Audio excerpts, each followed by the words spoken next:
Welcome, everybody. This is a really vital area that I'm focusing on today in the Pack Scouts video series. And it's to do with communication. And it is to do with communication because we're in a situation at the moment where I'm sure, much like myself, it's quite difficult to actually understand what's available in the world today. Is it true? uh, is a lot of it's very negative information that's coming to us. A lot of it can be created by AI. A lot of it can have the unfortunate side effect of making us believe information which is patently not true. And there's also just a lot of messaging missing the mark these days. So what I've done here is I've put together a series of slides that focus on how to improve communications that elevate and resonate, and how to do it really in three main ways. Because ultimately, if these three things are not present in your messaging, you are not reaching the entire audience. Whoever your audience is, wherever they might be, you're not doing a comprehensive job. So we have the cost of miscommunication, we have selfish communications, we have cognitive resistance, and we have modality mismatch. So what you can see here with this pretty simple AI drawing is somebody pushing on a door that says pull. And that's pretty much a self-explanatory image of what it's like today in the world of communication. So the cost of miscommunication. We live, as we all know, in an era of constant information, and yet effective communication remains a massive struggle. Companies pour money into marketing, and they fail to resonate with audiences. So we spend over $1 trillion each year on advertising, and of that, the numbers are pretty widespread, but Proxima have it at 40 to 60% of digital marketing spend is wasted. A Rakuten survey of 1,000 marketers found that about 26% of budgets are ineffective. I know personally, from my own experience, I've spent probably about $1 million on advertising, and I would say 26% of that is conservative. Mine was closer to about 45% waste. The challenge, in fact, intensifies if I consider my track record on the sales side, where probably 60% of my clients' money went to waste. So when I was doing advertising sales and I was convincing people to join campaigns, probably 60% of that was not being effective. But a particular experience that stands out for me to kind of indicate this, I'd launched a campaign for a client promoting their use of a monomaterial recyclable film for a leading branded grain bar, like a granola bar. So it was visually stunning. We had it packed with facts about the scope of this innovation. It was this amazing thing where finally flexible plastic packaging is recyclable. You just drop it off in the supermarket, good to go. Their carbon emission numbers were down about 10%. They'd reduced the amount of material needed by about 150,000 tons. And we absolutely knew that this was the campaign that was going to elevate and send this brand into the stratosphere in terms of sales.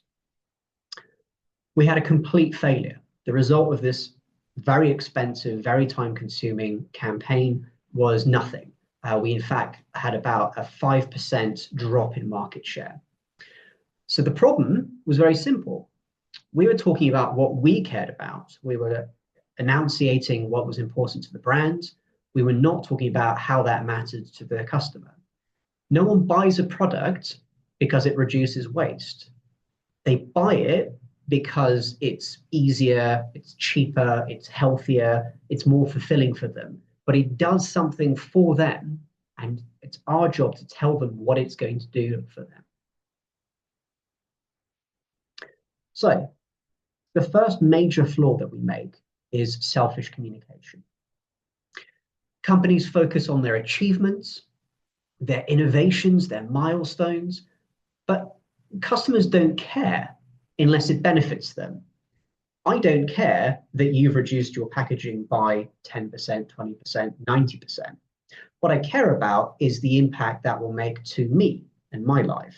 Is it going to be cheaper? Is it going to be easier for me to dispose of when I've used it? Is it going to make me feel better about using this product because it does something that no other product on earth can possibly do? Those are the things that matter. So telling me your sustainability achievements, I've reduced my carbon emission, I've taken weight out of my packaging, I've changed material, none of that makes a difference. So two really quick examples of this in a significant way. The really big one, which I want to emphasize here, and I'm changing the name and being a little bit vague on purpose because they're still a massive company today. And this took place years ago. We're talking 15 years ago. So the company was a chocolate milk manufacturer. And what they used was a shrink sleeve that wrapped around that chocolate milk brand. And it was everywhere on the shelves. At the time, it was probably the number one or number two in the marketplace. And this is certainly throughout Europe and probably in the US as well. Now, at the time, and again, we're going back a few years now, going back about 14, 15 years, the procurement team for this company, the financial team, were responsible. They were at the top of the corporate hierarchy because the company felt rightly, as a lot of companies do, that the kind of costs and expense and managing money is the most important aspect of their business, to either grow and have more money coming to them or to reduce how much they spend to produce their products. Now, they had found a way of creating this shrink film that they were purchasing in, significant amounts, because it went around every single one of their bottles, probably about 5% or 10% of the total cost of their package at the time. They found a way to reduce that price by 30%. Now, there's good deals and there's great deals. And now anybody in a procurement function is going to snap the hand off of somebody who's able to say to them, hey, I'm going to give you what you're purchasing already at 1/3 less of the cost. That was a enormous savings. And so they were very, very delighted by this. And they went out, they bought the film, and they brought it into their operations. We're talking about communication here, so it's important to pause at that moment. The procurement team had found a way to reduce their raw material costs by 30%, and they purchased it. What they didn't do was to check the film with somebody in the technical department, with anybody in the company for that matter, but certainly not somebody who was in a operational or production department. What that person would have told them, had they asked the question, had they communicated this effectively, they would have told them that the film was too thick, marginally too thick. What they discovered was that it was about 1 or 2 microns too thick, which is a very, very small number. But it's enough of a number that that film went about 2/3 of the way through the manufacturing cycle, and then it stuck. It clogged up all of the materials, and it meant that the machinery had to get disassembled to a cog level so that they could clean out all the gunked up shrink film that was stuck inside it. They had to then put all of the machinery back together again, buy the correct gauge or width of film, put that down through the manufacturing cycle in order to make the film that was going around the outside of these chocolate milks. All told, it was about a 3-week downtime where the production had to halt entirely to restart the process. And it cost about 20 million euro. Now, immediately after this, in the post-mortem of what on earth went wrong and how to fix it in the future, what the company decided on, and they still do to this day, was that the technical people needs to now be in charge of all material decisions. And so now the engineering and the production and the packaging department supersede or are in charge of the procurement within this company, because they're like, well, we can spend money. That's not the difficult part of the equation. The difficult part of the equation is what we're buying going to technically run down our lines more efficiently? Now that they've made that switch, now that they've had that communication, now that they've had that understanding, they haven't had any problems like that in 15 years. It's been absolutely flying since then. For me, I was growing my readership in the early days of being an editor. And my first campaign was all about the history of the publication. We've been in business since 1976, and we've been like kind of flagship brand within the packaging industry, and nobody has as long a history in the converting or the packaging market as us. And I was talking about all of the amazing content we're going to be covering, talking about all the trends and the multiple topics that we're going to cover. You guessed it. It was not a successful campaign. It was a complete disaster.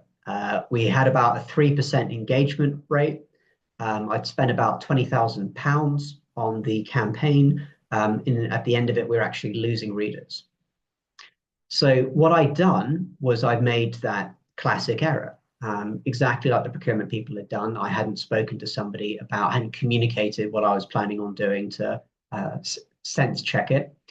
In my case, I hadn't gone to the actual readers to understand what it was that they were interested in reading about, how we were supposed to send them the information, why they might read our publication, when they might read our publication, what we could do to make it serve them better. When I had that campaign, which was the second campaign that I did, we managed to increase our subscription numbers by about 20%. And in fact, over the course of the next few years, we quadrupled the number of readers of the publication, just because we stopped the selfish communication of all the things that we were doing and why they were important for the magazine. And we changed it to, what about you? What is going to make you want to read this magazine? Condense what content is going to help you with your jobs? What do you want to see? So always answer, why should they care? Why should my audience care? Flip the focus from what we've done, look at all these amazing things, to here's how it helps you. Now, cognitive resistance is a particularly interesting area, and one that we will all run into every single time when it comes to communications as a flaw. So our brains are literally wired to resist updates unless they're framed as personally relevant or something that is new or engaging or interesting to us. So Malcolm Gladwell in The Tipping Point and Blink explores this magnificently when he talks about how snap judgments and social epidemics stem from ingrained cognitive patterns. And it's why corporate messaging very often fails. I'd say of the three areas that we're talking about, this is the one that's the majority of the problem. Companies assume that saying something important guarantees attention. So as an example of this, I had a conference call with the board of a leading retailer. I had all the information, I had all the data, I had all the passion for this call, and I knew 100% that we were discussing a solution that would reduce their diversion, their theft, from currently 15% to nearly 0%. This was a significant issue at the time. They were losing tens of millions of dollars each year to this. I didn't really even manage to make it to the end of the introduction to this whole pitch. We'd scheduled like 3 hours of this conversation, and I was 5 minutes into it. And they were basically shutting it down. They said to me, if this technology really existed, we would know about it, because we're the biggest retailer in the world. We're experts on anything to do with this subject. Like, it is one of our main problems as a retailer.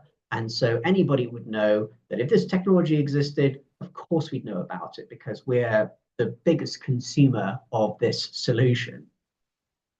Now, they completely refused to even entertain the idea that they might not know everything that there was to know about the entire market. And that's because they had in their brains the fact that they were the subject matter experts. They had already engaged with this topic many, many, many, many times, you know, like all the way up until about 3 years ago, 2 years ago. They had been working on projects to try and solve this issue. It was something that was front of mind for their executives. Like, it was a big issue, and it was one that they felt they were managing. They felt there's no way any new information could come to us on this because our brains have decided that we know everything there is to know about this topic. Interestingly, when I asked them when they'd last engaged with the topic, this specific group of executives, so how old their perspective was the reason for that question. They answered 5 years ago. So even though their own company probably had human capital or brain knowledge that was maybe a little bit more like 2 years or 3 years ago, the people I was on the phone with felt that the information they had from 5 years ago would be a good substitute for current information. In that time, the technology we were talking about had transformed completely. And it's not just like it transformed like a little bit, there was more power, or it was more efficient, or it was cheaper. It was all those things. But we were talking about chips that were gone down from like costing $2.50 or $3 to 10 cents. We were talking about softwares and tracking platforms that allowed them to both track the data and the information throughout their entire supply chain, but also to make predictive suggestions into how to make that supply chain more efficient. I mean, it was almost an entirely new technology that was in the market 5 years later, but they refused to take it in because their brains told them that they already knew all there was to know about it. So you have to frame information as an enhancement. It cannot come across as the challenge, because if you confront me with information as if to say, let me tell you about the whatever, my brain tells me, oh, I already know about this subject. I don't give it a chance for it to actually be held in my long-term memory. So we don't resist improvement or interest or delight or engagement, but we do resist disruption. So if it comes as a challenge, if it comes as something that is trying to tell us something, then we are usually inclined to block it.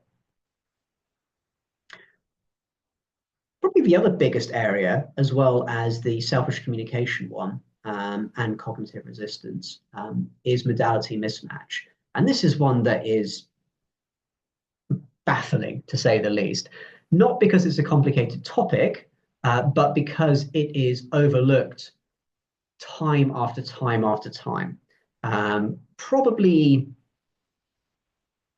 30, 40%, if you were to kind of take a rough stab in the dark at a kind of an estimate of messed up communications, missed communications, ineffective communications, like missed messaging, is a modality mismatch.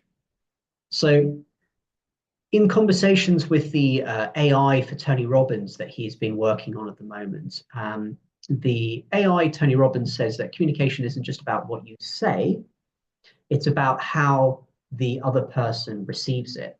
And we all process information differently. So visual learners, they respond to images, colors, spatial relationships. Kinesthetic learners, they engage through movement, through touch, through experience. Auditory learners, people like myself, absorb information best through sound or rhythm. Now, in Tony's case, what he emphasizes is that understanding how people receive information is their key to unlocking potential. If you don't know your audience's modality, you're essentially speaking a foreign language. And I really want to emphasize that.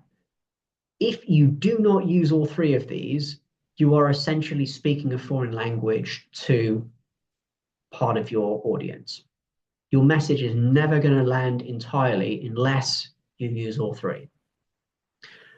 I once led a product launch a few years back with, we had a massive webinar. We had very in-depth visuals.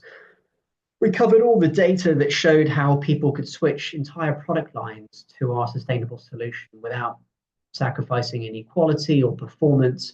The cost was nearly the same as what they were swapping from. I mean, it really, to us, felt like a no-brainer.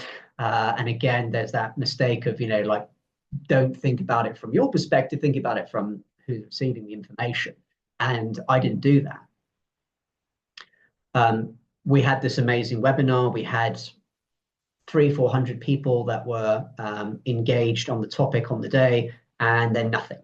We had almost no engagement. We had very, very slow follow-up. And what was discovered when I was speaking to the audience to kind of follow up and just sort of say, we felt that this was going to land a lot differently, and it really hasn't. What's gone on? What we learned was that the audience was almost entirely kinesthetic learners. They really needed to feel the product, to experience it being made. If they could do that, they would actually understand it and how it benefited them. They'd be able to kind of process it better in their brains and their bodies and understand how it would actually fit into what they were doing. So what we did was we entirely changed the entire product launch strategy.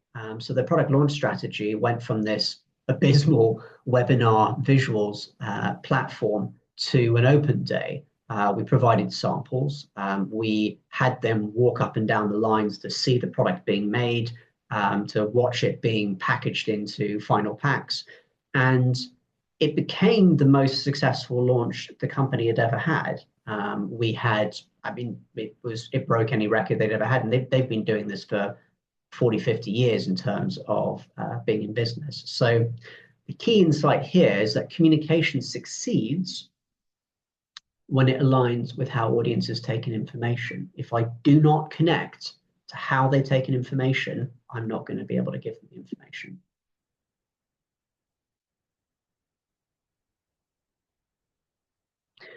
So, know your audience's modality. Are they visual? Are they kinesthetic? Are they auditory? You've got to shape your message to ensure that it is received by all three categories. Ideally do all three, because then that way you're guaranteeing that it will reach all people. You have to frame information as an upgrade. People resist changing their minds, but they love improving what they already believe. If you make your message feel like an enhancement, not a challenge, then people will feel like, oh, this is something that I want to, need to, would like to learn. And then they will hold it in their long-term memory. And then they will be able to have it to hand the next time there is an opportunity to make a purchasing decision. Always answer, why should they care? How does this make their life easier, better, or more fulfilling? In a world drowning in content, the only messages that land are those that feel personal, relevant, and worth holding on to. And the final thing to leave you with in terms of communication, which is essentially the purpose of communication, is that nobody buys something unless they can see themselves using it. It doesn't matter what it is, whether it's a can of Coke or a car or a house or a holiday. I have to have that sense, experience, identity, thought, feeling, whatever it is. I have to have that experience of me using that product, then I will buy it. Now, any communication that does not knowledge transfer or transfer that ownership to that person so for them to be able to make that decision and feel themselves using it, it's not going to land.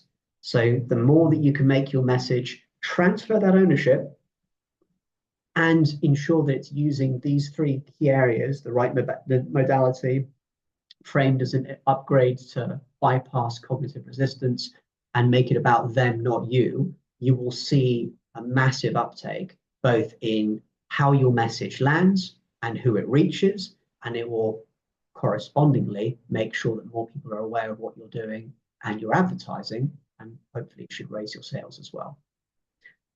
Thank you very much for your time. I hope this has been an enjoyable video. I hope you guys have a great day.